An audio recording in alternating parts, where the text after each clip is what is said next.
song we decided, yeah, wasn't we did. it? First of all, thank you very much to Overcare for asking me to come and speak today. And when Rachel emailed me and said I was on after 2, I said, that's great, they'll have been fed, so they'll have a bit of concentration. But now, of course, you've just had your caffeine and sugar hit, so you'll all be wide awake for the next 30, 40 minutes until the crash happens. So I'm going to get you in that space. I suppose I'm here this afternoon to talk about food, and my approach to food is one that I've developed over the years, and it's around providing support, and it's about supporting the body in what it can do. I'm also going to be talking about food. So if you get into the car and you drive to Mahon and you go to Tesco's, these are about the types of ingredients that you can buy and you're seeing every day that actually have such benefit in terms of maintaining and supporting health. I'm always amazed about the cycle of life that kind of happens, but my preparation for this talk started 25 years ago when at the age of 12 I was diagnosed with ovarian cancer and had about 6 months chemotherapy treatment, and back in those days I was in for 5 days in a row having chemotherapy and then out again. I think it was for 2 or 3 weeks and then back in again. So that kind of stuck with me, I suppose, and as a result I went a little bit ballistic and went crazy and went travelling and was having a great time experiencing life and food and cultures, and really got to understand food from that perspective, travelling all over the world, until I was kind of hit with a big smack in the face at 30 when they found a renal carcinoma, and I went back for surgery. And since then, over about the last 8-10 years, rather than going outwards, I've gone inwards, and I've spent a lot of time looking at what health means and what well-being means. And being the kind of practical Highland that I am, it had to be for me something that was very tangible and something very usable. So I chose nutrition as my way of expressing health and using food to support and to help ourselves in our kind of everyday life. So it's been a crazy ride, and I suppose it's only still halfway through. But it's got me to the place now where I see food as being nourishment. I see food as being support. And I look and I talk about whole foods. And what I notice at a time like this is people can start getting very specific. They can start getting very particular. They can start talking about specific ingredients and even particular parts of particular ingredients. And they get very focused on that, and they actually miss the fact that there's a bigger picture that is a healthy, balanced diet. And that's where my work is, in making sure that people are eating 80% of the time in a nutritious, balanced way, and that when it comes to this time and you decide to have your coffee and your biscuits, that's what you do, and that's okay. So we forget, and we often we kind of have lost the fact that actually everything that we do kind of on a day-to-day basis comes from the food that we eat, the nutrients that we eat. And you know, the thoughts that we have, our ability to grow and develop, all of those things come from the basic nutrients that we consume on a daily basis. And if we're getting that right, I feel that we're getting to such a good place in our overall lives. I was saying earlier that sometimes people get very specific, and there's debates about use of supplements and individual isolated ingredients. And the more that I learn about food, I'm always fascinated by the fact that nature comes along and produces a food. And that might be an animal, it might be a fish, it might be a nut, it might be a fruit. And it's worked the whole thing out for us. And an apple will contain vitamin C, but that vitamin C interacts with the antioxidants in the apple in the body, and then that interacts with vitamin A and vitamin E, and actually they all work together. And rather than talk about taking one particular ingredient in a food and using it towards health, I'm going to talk about a more general, basic idea of what nutrition and health is all about. So I find at a time like this, when people are diagnosed and when they undergo treatment and even after treatment, that there's a lot of confusion. And I find sometimes nutrition and food is a bit of a double-edged sword, because on the one hand, it is something that we can change and change relatively easy. But on the other hand, it's such a minefield in terms of information and conflicting evidence and conflicting research that often we feel lost at the same time. And I think what's important in all of the potential paths that you can go down, it's really important to actually find your own path in this. And you might be on the internet reading something, you might have a friend call up and tell you something, and that's all fine, but always go back to yourself. It was really weird, we were talking at lunch about going in and out for treatment, and I'll never forget when I was 12, I used to wake up every morning and have a bowl of cornflakes. And the morning that I used to have to start treatment, I used to always be sick.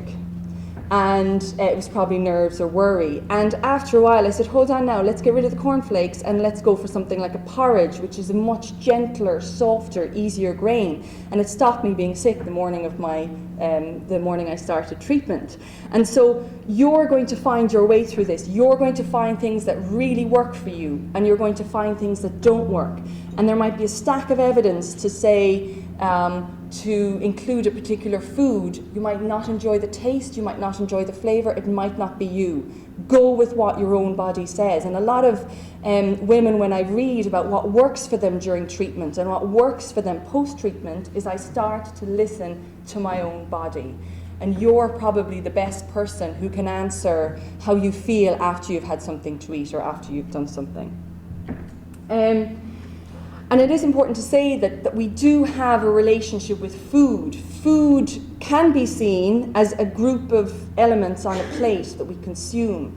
But I know to me, food is so much more. Food is cultural. Food is about sharing as a family. Food is about conversation. Food is about so many different things that we actually have a relationship to it. And often that relationship can come under stress at a time like this. We might lose our appetite, we might not feel like eating certain things. So I feel that often what happens is that cancer provides us with a bit of an opportunity to sometimes stop and take a bit of stock on what we've been doing. And if there are habits and patterns and behaviours that are detrimental or that you know don't suit you, it could now be a time to actually introduce new foods that you've never tried before, cooking in a new way. So it is actually, it does actually hold some potential and some opportunity for you.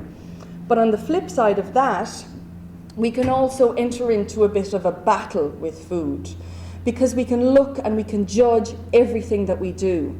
And we can have, and people will say, God, was it something I ate? Was it something I did? If I ate more of this, would I be better? If I had less of that, would it make things worse? And we go through this constant struggle in our minds about what we should be eating. And you know, Ellen told this lovely story in her workshop about somebody who had really struggled with this notion of what they should be doing during their treatment. And actually what they really wanted was to go back to some of the behaviours that they had had before treatment, where they sat on the couch with their kids and ate something. And actually that's equally important when it comes to health.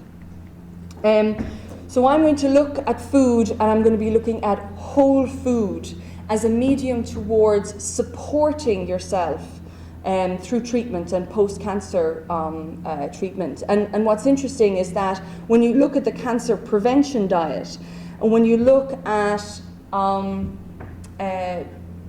to eat during chemo, and when you look at how to eat post treatment, the same ingredients come up, the same idea of balance comes up. And we know that about 1/3 of cancers are related to diet and physical activity.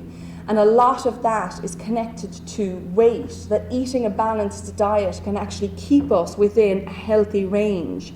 and that veering too much underweight and veering too much overweight can really cause difficulties in terms of increasing our potential with cancer. So, what I'm going to be talking about is this notion of a balanced diet. So rather than choose any one ingredient and herald it as being a savior or something that we should eat in large quantities, I'm going to be talking about whole natural foods. And what you'll notice is I start using the same foods over and over again, and I start talking about the same benefits over and over again, because there is a realm of food and there's a realm of eating that if we stick to the majority of the time, we can really help ourselves in terms of our health and in terms of our weight and in terms of our mood and in terms of the balance that we're all actually seeking and looking for when it comes to our lives. So, this is a little beauty that I found a couple of years ago, and the Harvard School of Medicine came out with this idea of a healthy eating plate. And I find it one of the most easy, usable things. I use it with all my clients and I use it with everybody because it's translatable and it's actually quite straightforward and easy to implement. So for anyone who likes visual aids, I'm a visual person if you haven't noticed by all the visual slides, then go and Google healthy eating plate, Harvard, print it off, have it in your kitchen. And if you can start applying these basic factors when you're putting together a meal or when you're putting together a plan for the week, then for me, you're doing the best that you can do in this moment. And I think often that's a lot of what health comes down to, is how can I do the best thing for myself in this moment? And what I'm going to do is I'm just going to break down each one of these sections and maybe just throw in one or two of my own so that we understand a little bit more about what all these terms actually mean. But this is great. Okay, so first of all, I'm going to talk about protein. And one thing that I find really useful to do as well, and it starts with the plate, is actually when you're looking at your meal in front of you, which generally is on a plate, I also kind of put out my hands and I treat my hands as the plate. And what generally happens is this then gets translated into the idea of the healthy eating plate. So a quarter of the plate is filled with some form of protein, a quarter of the plate is filled with some form of whole grain carbohydrate, and half the plate is filled with vegetables or a little bit of fruit. So that's just such an easy implementable thing that anyone can start doing from here on in. So when we look at the protein component, and actually this is quite a nice idea in terms of size, because often people get confused about how much protein should I have, how little, how whatever. And what I find often, especially during chemotherapy or through treatment, is that people's consumption of protein tends to be relatively low. And so if you can start introducing a little bit of protein with every meal, it can really help in terms of support when it comes to your overall diet. So the types of protein that I have here are, first of all, your plant-based proteins. And the plant-based diet is one that consistently comes up with regard to health. And that traditionally has been a little bit closer towards heart health, but it's now looking at how plant-based foods can be beneficial in terms of cancer and cancer prevention. So we're looking at our beans, our legumes, our peas, our nuts, and our seeds. And these can be great forms of protein. But what's interesting about the foods that are most beneficial is they tend to tick loads of lists. So our beans and our lentils also happen to be very high in fiber, which is a really great nutrient when it comes to things like digestive health and when it comes to immune function. Our nuts and our seeds also tend to be high in things like fiber, but also contain a group of fats that I'm going to be talking about a little bit later, which are essential fatty acids. And we're also looking at fish, which is another food which is relatively high, or oily fish is relatively high in our essential fatty acids, and I'll talk in a little while about why that's important. And we've also got things like eggs, meat, low-fat dairy options as well. Now, our second group is our group of carbohydrates, and I know for people who particularly struggle with energy and fatigue during treatment, our carbohydrates can provide us with such useful energy. And again, when you look at our lovely little hands, we're talking about a quarter of the plate. So the days of having the big bowl of pasta and throwing a little bit of sauce onto it are gone, in that we really think that carbohydrates are essential, but it's important that we have it in the right quantity on the plate. So that could be about a cup of pasta or a cup of rice, or 1 or 2 potatoes, or however big your hands are, as some people think. So there we're looking at things like whole wheat, so brown bread, brown rice, whole wheat pasta. And one of the main reasons these are important is A, because their nutrient content is going to be a lot higher than, say, for example, our white rice and our white flour. So what happens, just at a very basic level, is any grain, whether it be wheat or rice or barley or whatever it is, contains a whole range of layers. And when a brown rice is turned into a white rice, all that happens is all of this outside is polished away, and we're left with that sugar in the middle. But the problem is that most of the fiber and most of the nutrients in that grain have actually been removed. So we get this idea of an empty calorie, or we get this idea of a diet that isn't necessarily nutritious, because all we're having is the sugar. So the sugar in the biscuits will give you a hit, and they'll give you a hit for whatever, 30, 40 minutes, but there's nothing to sustain that over periods of time. So if people have a bowl of porridge in the morning, they say, gee, I have energy for a couple of hours and I don't think about food again for a while. Whereas people have their bowl of Cocoa Pops, they'll be high for a little while, and then before you know it, they'll be going on their slump.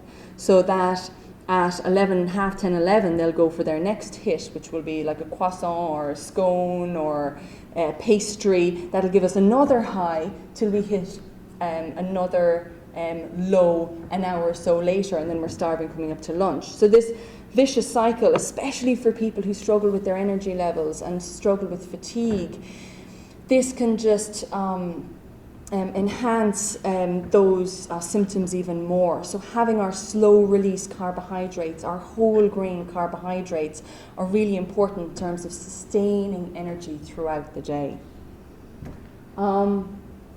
Thirdly, our essential fatty acids. And here we're generally talking about our oily fish, our salmon and our mackerel and our sardines, but also our plant-based, and I'm using the word plant, our plant-based fats, which are things like our walnuts, our linseeds, our cashews, our pistachios, all of our nuts and seeds. And one of the issues, and certainly one of the things that's connected more and more in terms of cancer, is this issue of inflammation within the body. That the body, either during treatment or especially if people hold excess weight, inflammation can be a real problem.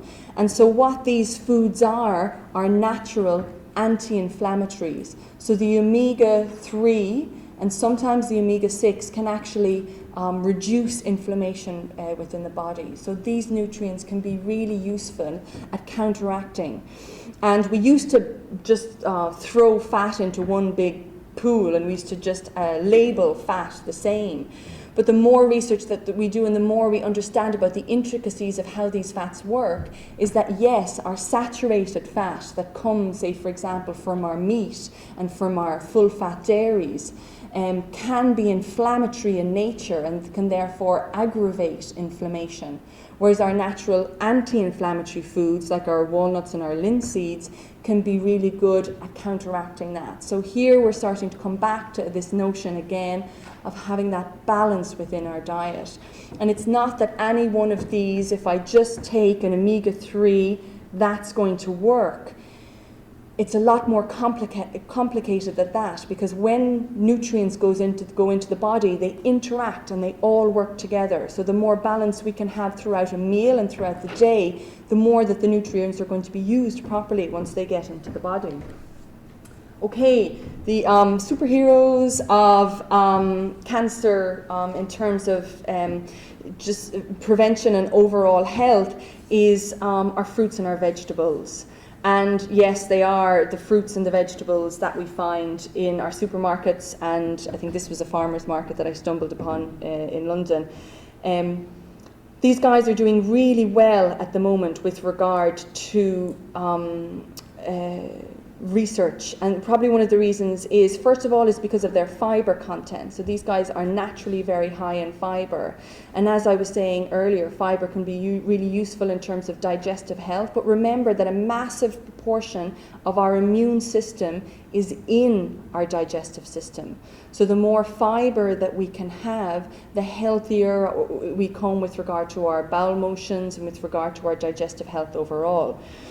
But what they've started to realise is that there are isolated ingredients within, let's say, an apple or a banana that are actually really useful in terms of health. And these are called antioxidants or phytonutrients. I don't know if it's a term that people have heard, but they basically are quite protective in the body. So the more antioxidants we consume on a daily basis, the more we protect ourselves from the lives that we're living today, in terms of stress and in terms of environment, in terms of a whole heap of different things.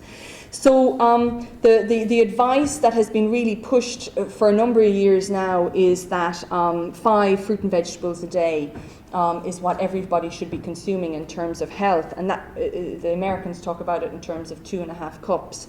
And we're talking about an absolute a minimum there and a basic standard, and I would say 80% of people that come into me in clinic are not near their 5 fruit and vegetables a day.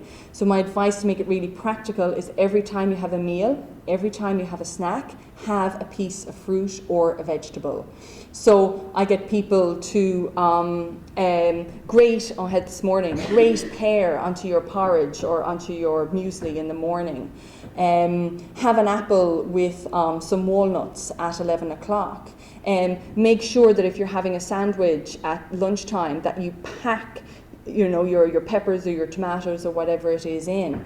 At 4 o'clock, get a bit of hummus and get a carrot or a celery or a pepper, dip it in, and then come home and have your standard evening meal, which is generally about 1 or 2 portions of vegetables anyway. So it is possible, and some health agencies are actually pushing kind of closer to 7 or 9 fruits and vegetables a day. And when I say that, people kind of go pale and they're like, geez, I could never consume that amount.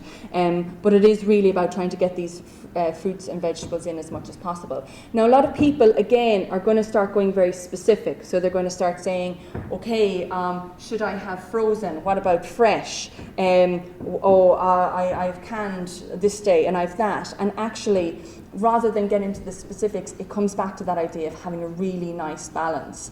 So if you've got nothing in the fridge, but you happen to have some frozen peas, then go with that. Or, so it's really about using fruits and vegetables as much as we can, rather than all nitpicking over various different issues when it comes to them. Okay.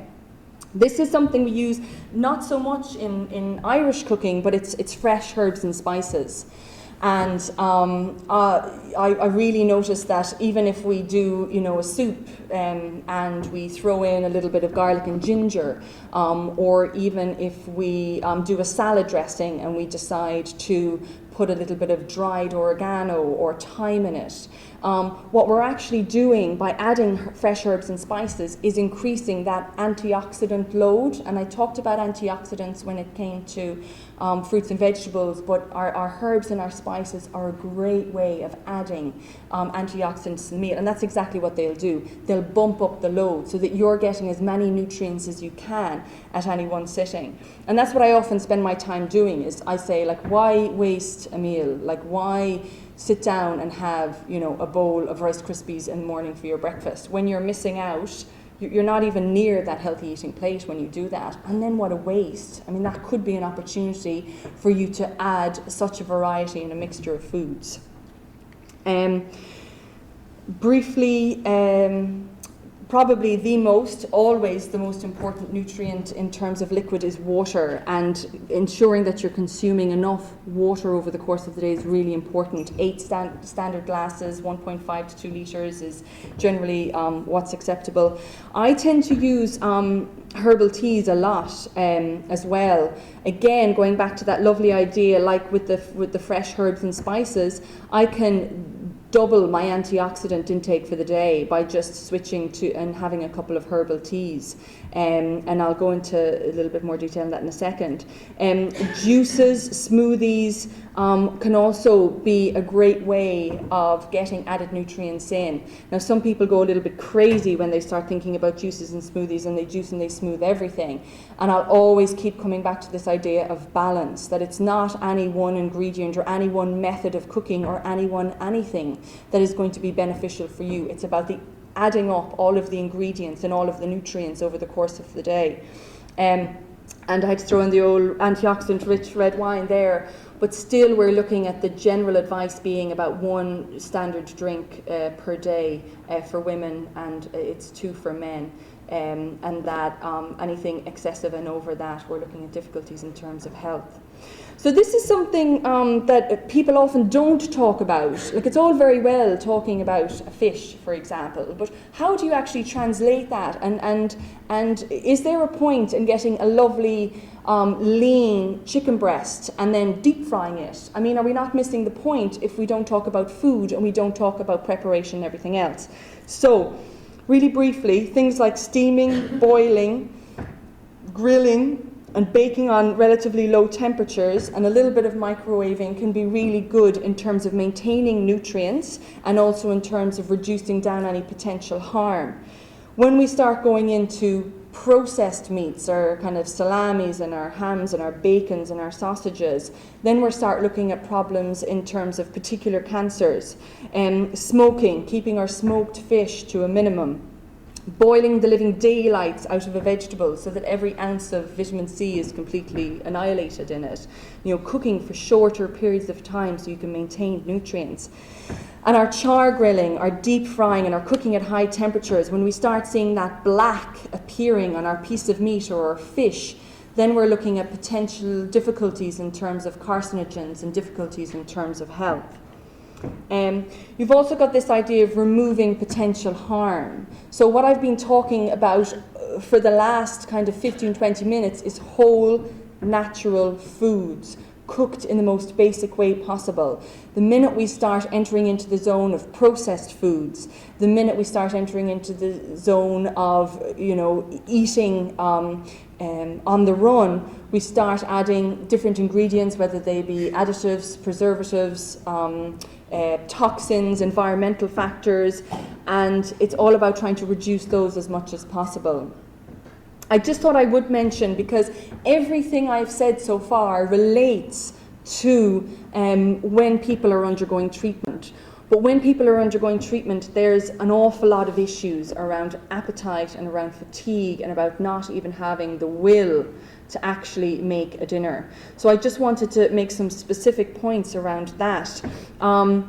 A lot of the foods that I've talked about here actually support your liver. So there's 2 main organs that I find come under particular stress, and that's A, the digestive system, and that's B, the liver.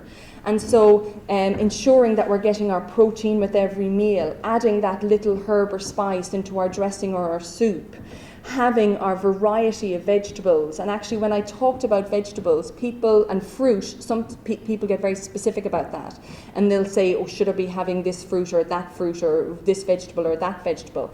And yes, particular vegetables have antioxidants and nutrients that do particular things, but it's about having an overall diet filled with colour. If you look down at your plate, whether it be for breakfast, lunch or dinner, and you see colour, then you're certainly on the right track. Digestive health. So a lot of people experience digestive problems during treatment, and just a couple of things. First of all, ensuring that you're getting the protein that you need every day to rebuild and to support that digestive system that's constantly being broken down. Second of all, just little things that I tend to use herbal teas with people because I find that they really aid digestion.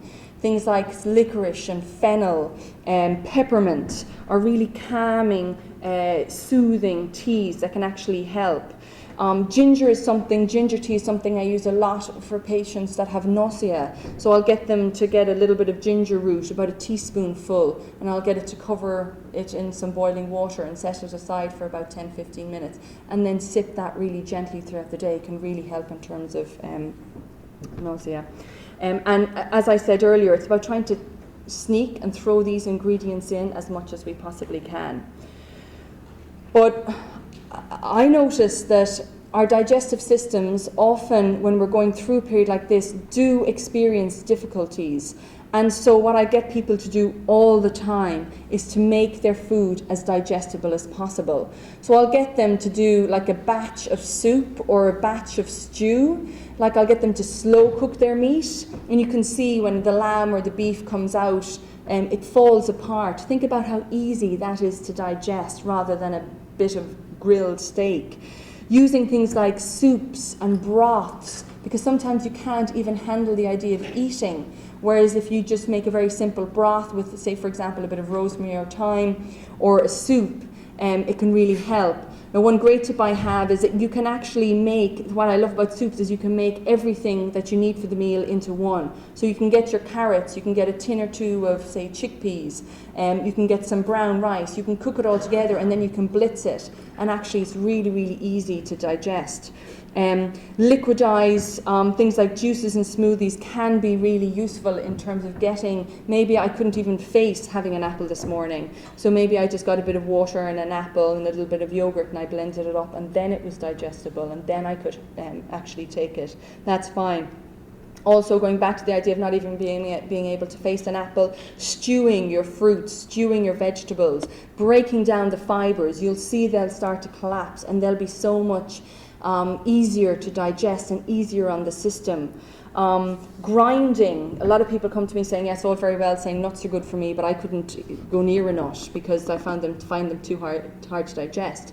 I get people to grind them, I get people to smash them, I get people to put them in a blender, and that then, think about taking all that pressure off that digestive system.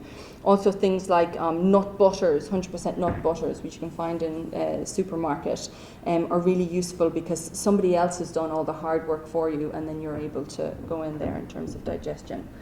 So thank you very much. I did want to say that some of the ingredients and some of the things that I talked about today might be new to people and there might not be things that people use necessarily on a daily basis. But my website has hundreds of recipes that I've been playing with and trialing over the years to really help make certain foods digestible and make certain foods accessible to people. So if you do want to go and try new things out, as I said, at a time like this, it can be a time when you might go back to basics, or you might go back to doing some really simple things that you remember from your childhood, or you remember your mum cooking you when you were sick. You know, they're the types of foods that we often get attracted to at a time like this.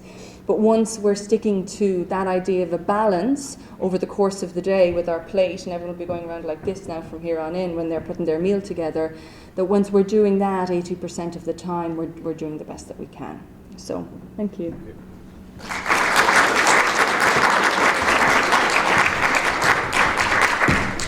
Thanks, Lucy. That's great. Thank you.